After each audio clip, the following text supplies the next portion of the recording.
Have you ever wondered how far a poltergeist can go to terrorize a family? The Enfield Poltergeist didn't stop at moving furniture. It began subtly, with objects floating in midair and furniture shifting places of their own accord. But this was merely the calm before the storm. The supernatural tempest escalated, growing in intensity and terror, far beyond the realm of the ordinary. From the eerie levitation of the children, suspended in the chilling stillness of the night, to the bone-rattling demonic voices that seemed to originate from nowhere and everywhere at once, the family's everyday life turned into a living nightmare. The violent attacks that followed were even more horrifying, making the blood run cold. Each incident was more terrifying than the last, the severity of the occurrences continually escalating, pushing the family to the edge of their sanity, making them live in unending terror. And just when the family thought they had seen it all, the poltergeist proved them wrong. As the news of the haunting spread, investigators arrived, hoping to debunk the claims. But were they ready for what awaited them? With a healthy dose of skepticism, they stepped into the epicenter of the supernatural storm, the Enfield residence.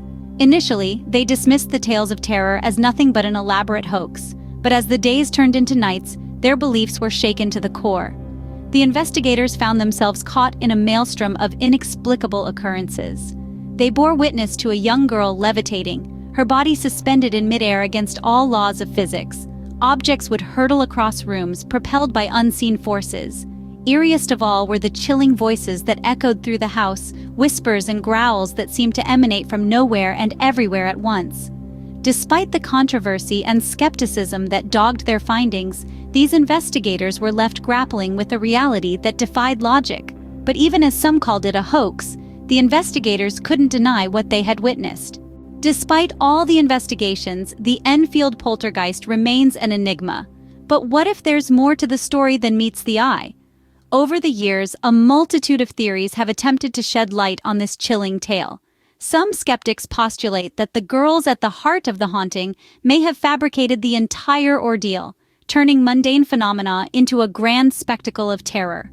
Others suggest it could have been a case of mass hysteria, a psychological phenomenon where a group begins to manifest the same delusions or anxieties. Yet, there are those who firmly believe that the Enfield Poltergeist was a genuine supernatural entity, a restless spirit causing chaos in the physical world. Each theory brings its own intriguing aspects, but none fully explain the chilling events that unfolded.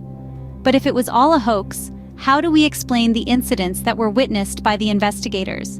And if it wasn't a hoax, what was the Enfield Poltergeist? Find out in the next part of our spine-chilling series.